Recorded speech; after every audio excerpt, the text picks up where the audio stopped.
Thank you. It is not the strongest of the species that survives, nor the most intelligent one. It is the most adaptable to change that survives. With these lines of Charles Darwin, I welcome you all back to this post-lunch session of this workshop on cybersecurity. May I please invite our next speaker, Dr. Sadhavan Dade, AIG Police Modernization, for his session on cyber awareness and laws. Can we please welcome him with a huge round of applause?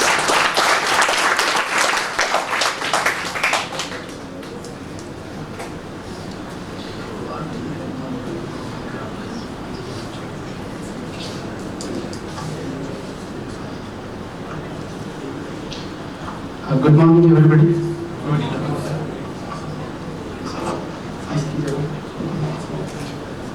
Let's go.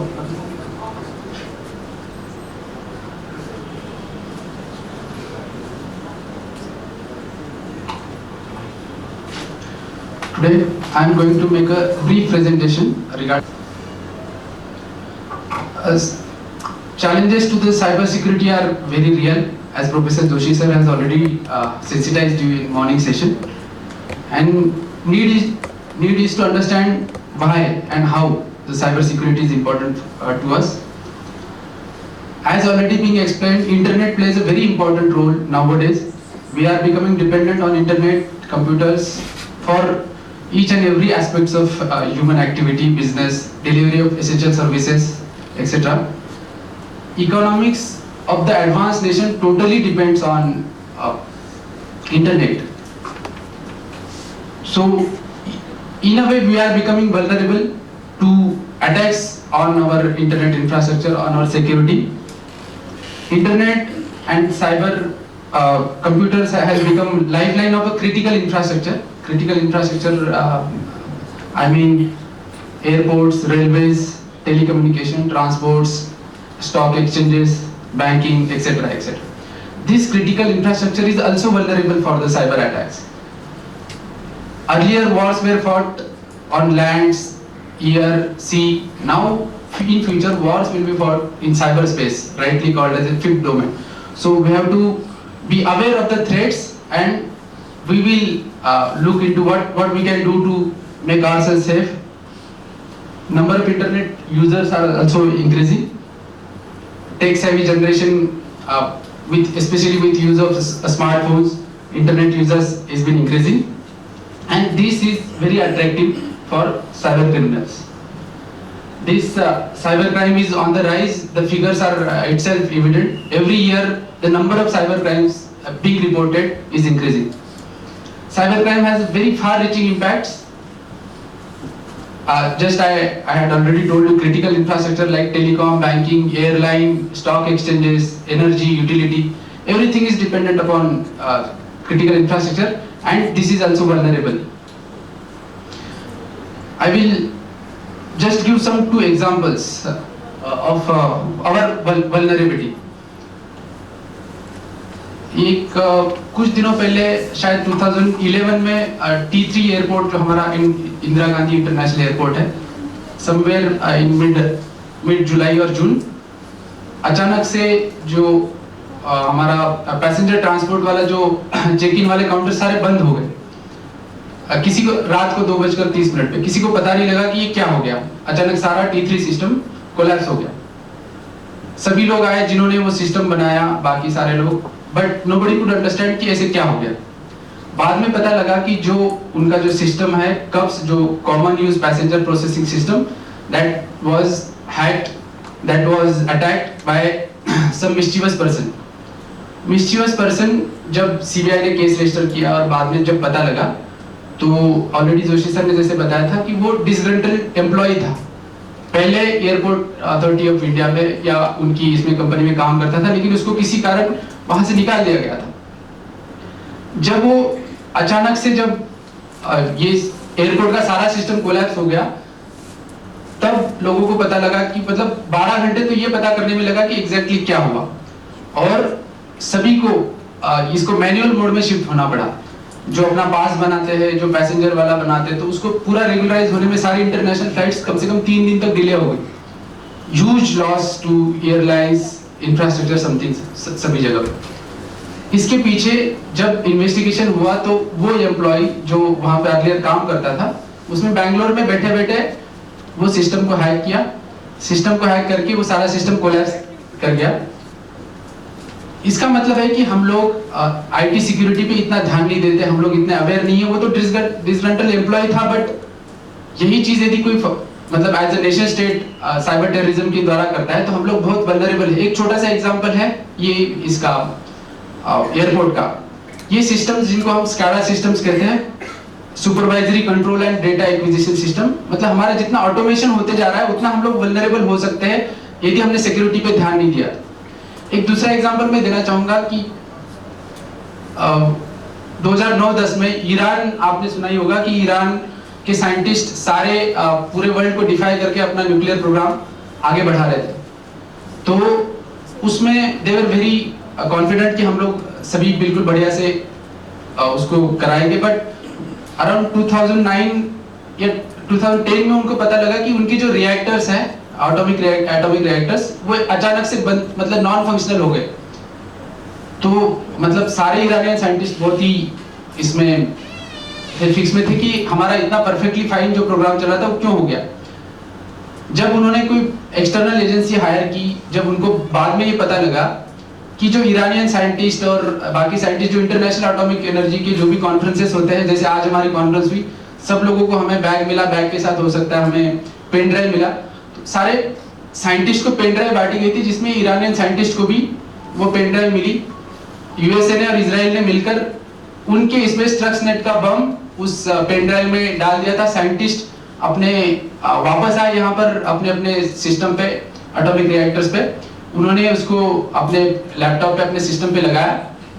But जब जैसे ही वो 1 साल तक तो वो dormant रहा या अपने सिस्टम को ये करता रहा, अचानक से वो स्ट्रक्सनेट एक्टिवेट होके जो यूरेनियम इनरिचमेंट का जो प्रोसेस होता है, आइसोटोप का जो सेपरेशन का प्रोसेस होता है, दैट डिपेंड्स ऑन स्पिन्स पे, कितना स्पिन, सपोज 1000 स्पिन्स पर सेकेंड और व्हाटएवर जो भी रहा, उसको माइनर चेंज किया तो स्पिन का नंबर्स ऑफ स्पिन्स बढ़ गया, कम हो गए, तो सारा यूरेनियम प्रोसेसिंग सारा कोलैप्स हो गया। तो this was the first cyber weapon used against Iran by agencies like USA और इजराइल। तो हम लोग ये दोनों एग्जांपल बताने के पीछे मेरा ये आइडिया था कि हम लोग कितने वल्नरेबल हो सकते हैं। देयर आर मल्टीपल टाइम्स कि हम लोग जिसको हमें पता ही नहीं कि हम कहाँ वल्नरेबल हो सकते हैं। जैसे जैसे हमारी टेक्नोलॉजी का पेनिट्रेशन बढ़ेगा वैसे वैसे हम लोग और वल्नरेबल हो जाएंगे यदि हमने सिक्योरिटी पे ध्यान नहीं दिया तो my purpose for giving this two examples was only to sensitize कि हम लोग कितना आगे फ्यूचर में वल्नरेबल हो सकते हैं। यही वल्नरेबिलिटी हमारी एयरपोर्ट की एटीसी एयर ट्रैफिक कंट्रोल में हो गया तो मीडियर कोलिजन्स हो सकते हैं हमारे एयरपोर्ट्स के, एयरक्राफ्ट्स के। रेलवे सिग्नल के सिस्टम में माल फंक्शनिंग हो गया तो रेलवे कोलाइड हो सकती है। बैंकिंग इंफ्रास्ट्रक्चर बिल्कुल से बंद हो सकता है। उसके साथ साथ ये भी हो सकता है कि हम लोग सुबह उठे तो पूरा नॉर्थ इंडिया का पूरा ग्रिड फेलियर हो गया, 3 दिन तक हम लोग बिना किसी इलेक्ट्रिसिटी के रहे, क्योंकि वो ग्रिड का भी मतलब ऑटोमेटेड है, किसी कंप्यूटर सिस्टम पे डिपेंडेंट है, किसी स्काडा सिस्टम पे डिपेंडेंट है। अपना पूरा दिल्ली का एक दिन का जो वाटर डिस्ट्रीब्यूशन सिस्टम है उसके ही जो प्रोसेस में किसी ने गड़बड़ कर दी तो पूरा कोलैप्स हो जाएगा, दिल्ली कोलैप्स हो जाएगा कि पानी किसी पे नहीं पहुंचेगा। तो इसका स्कोप ह्यूज है, तो हमें भी उस हिसाब से हमारी प्रिपेयर्डनेस होनी चाहिए, इंस्टीट्यूशंस की, स्टेट्स की, एज ए नेशन स्टेट्स की, सभी की प्रिपेयर्डनेस बढ़नी चाहिए। इसलिए मैंने 2-3 एग्जांपल दिए। तो इसमें साइबर क्राइम में बहुत सारे ह्यूज पे ऑफ्स हैं ऑब्वियसली, कि बहुत कम कीमत में, बहुत ही कम खर्चे में आप बहुत बड़ा नुकसान कर सकते हैं किसी का। ज्योग्राफिकल बाउंड्रीज का कोई उसमें बंधन नहीं है और ये थ्रेट बढ़ते जा रहा है। इससे diverse and dangerous and evolving. Digitally enabled services are under threat by targeted attacks from advanced adversaries. वो adversaries हमसे कई गुना एडवांस है तो हमें उनसे भी एक स्टेप आगे बढ़ना पड़ेगा। नेचर ऑफ साइबर क्राइम्स, एक ही 5-10 मिनट के लेक्चर में सारे क्राइम्स बताना तो बहुत डिफिकल्ट है, लेकिन कुछ एक ओवरव्यू दूंगा जिससे आपको उनके आईटी एक्ट के संबंध में भी थोड़ा बहुत ये मिल सकती है, नॉलेज मिल सकती है। मोस्ट कॉमन जो आजकल हो रहा है आइडेंटिटी थेफ्ट। आइडेंटिटी थेफ्ट मतलब किसी का stealing someone's identity to obtain credit और services using another's information and they will assume his or her ID and they will obtain the services. This is most common threat being observed nowadays. Financial frauds, cheating, money laundering. हमारे यहाँ पे उत्तराखंड में ये सबसे ज़्यादा cheating, online cheating के बहुत ज़्यादा विक्टिम्स हो रहे हैं। हर रोज 10-15 लोग हमारे पास आते हैं। किसी का फोन आया, बैंक से बोला कि हम आपकी इस बैंक से बोल रहे, SBI से बोल रहे, आपका अकाउंट नंबर ये है जी जी, आपके लास्ट के कार्ड के 4 नंबर शायद कुछ गड़बड़ हो गया, आप बता दीजिए। उसने बता दिया, वहां से मोबीक्विक से ये रिचार्ज से वहां से पैसा चला गया और आपकी लॉटरी लग गई, कुछ लग गया, पैसे डालते जाओ। लेकिन हमें उनको ट्रैक बैक करने का सिस्टम बड़ा डिफिकल्ट है, क्योंकि उसके बैंक अकाउंट है नागालैंड का, आदमी बैठा है झारखंड में किसी डिस्ट्रिक्ट में, जामताड़ा डिस्ट्रिक्ट में बैठा है और नोएडा में उसके कुछ लोग बैठे हुए। तो ये सारा ट्रैक करना बहुत ही डिफिकल्ट है लॉ एनफोर्समेंट एजेंसीज को। तो ये चैलेंजेस ज्योग्राफिकल बाउंड्रीज के मैं आपको बता रहा था। साइबर डिफेमेशन, ऑनलाइन आपका कोई डिफेमेशन करे कंप्यूटर और नेटवर्क की मदद से, आपके बारे में कुछ गलत सलत पब्लिश करे, ईमेल सभी को भेजे, सोशल मीडिया में उसको पब्लिश करे, तो ये भी डिफेमेशन की श्रेणी में आता है। हैकिंग, सभी लोग जानते होंगे कि illegal intrusion on somebody's network. Forgery मतलब जो हमारी रूटीन फॉर्जरी जिसको computer, printers, advance sophisticated instrument से जो करी जाती है। चाइल्ड पोर्नोग्राफी बड़ा सीरियस प्रॉब्लम है। अभी गवर्नमेंट ऑफ इंडिया ने कुछ पॉर्न साइट्स बैन करी थी, लेकिन उनको रोल बैक करना पड़ा। चाइल्ड पोर्नोग्राफी बहुत बड़ा इंटरनेशनल रैकेट प्रॉब्लम है, जिसमें इंडियंस की भी कुछ संलिप्तता है। 2008 के अमेंडमेंट पे इसको क्राइम बनाया गया था। फिशिंग मतलब gathering sensitive information about account holders like their usernames or passwords by any deceptive means. Credit card frauds, ये भी बहुत कॉमन है आजकल। Unauthorised and illegal use, card numbers are obtained by skimming और बाय डिसेप्शन एंड विक्टिम्स को बहुत बड़ी उसमें ये लग जाती फाइनेंशियल। कॉर्पोरेट एस्पियोनेज, आजकल पहले तो कंपटीशन हमारे में थी, लेकिन कॉर्पोरेट्स के अपनी कंपटीशन के इसमें बहुत सारे बग्स और हिडन कैमरास, बायोटेप्स वगैरह में एक दूसरे के जो सीक्रेट्स चुराने की होड़ लग जाती है, ये भी एक बड़ा क्राइम है। सनामी अटैक्स फाइनेंशियल इंस्टीट्यूट्स पे जनरली होते हैं। अल्टरेशन इतना स्मॉल होता है कि किसी को पता ही ना लगे, लेकिन बहुत बड़े पैमाने पे बहुत बड़ा वो लॉस होता है। अनसस्पेक्टिंग जो विक्टिम्स होते हैं उनको बड़ा लॉस हो जाता है। DoS, denial of service attacks and DDoS, distributed denial of service attacks. Victim के कंप्यूटर पे, नेटवर्क पे इतने सारे आप लोग फ्लड कर दो, रिक्वेस्ट फ्लड कर दो कि सिस्टम पूरा क्रैश हो जाएगा। और डिस्ट्रीब्यूटेड डिनायल अटैक्स में ऑफेंडर्स और ज्यादा नंबर्स में होते हैं और डिस्ट्रीब्यूटेड अटैक्स होते हैं। साइबर स्टॉकिंग, इसमें इंटरनेट और अन्य माध्यमों से किसी को हैरेस किया जाता है, स्टॉक किया जाता है। ऐसे बहुत सारे क्राइम्स हैं, जितना आप इमेजिन कर सकते हो उससे भी ज्यादा क्राइम्स यहाँ पर है, लेकिन ये बड़े मैंने बताया। Crimes can be against person, against property and against nation state also. ये ट्रेंड्स जैसे मैंने बताया था कि बहुत साइबर क्राइम के ट्रेंड्स दिन ब दिन बढ़ते जा रहे हैं।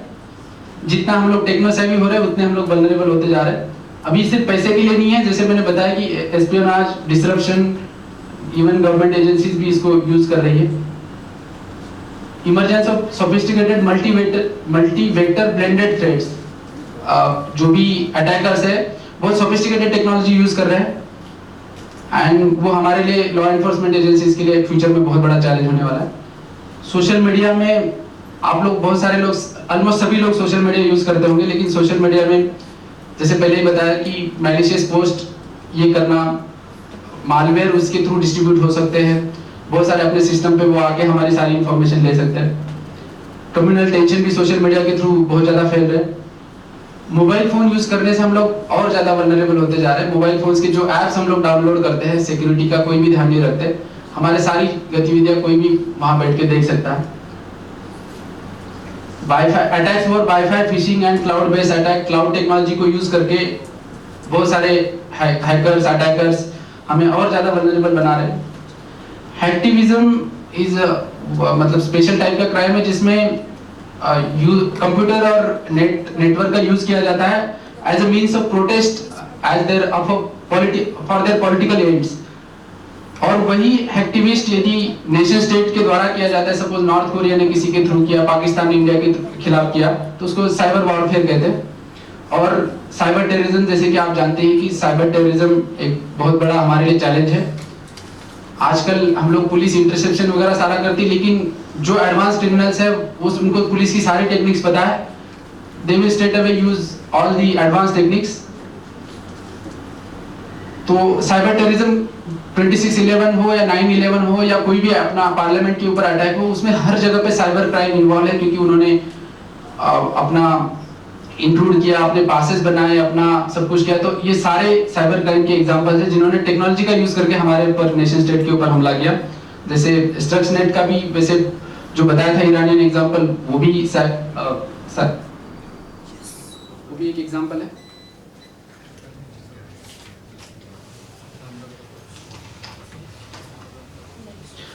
इसके बाद brief overview of IT act, क्योंकि इन सारे इस कन्वेंशनल क्राइम्स अलग होता है जिसके लिए हमारे पास IPC, CrPC, Indian evidence act है, लेकिन जो आईटी से रिलेटेड एक्ट है उसमें हमारा 1860 का इंडियन पिनल कोड उसके लिए पर्याप्त नहीं था।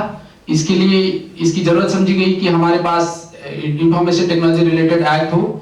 India was one of the countries की जिसमें आईटी एक्ट 2000 में ही लागू किया। It is for promotion of e-commerce and e-governance. It also accepts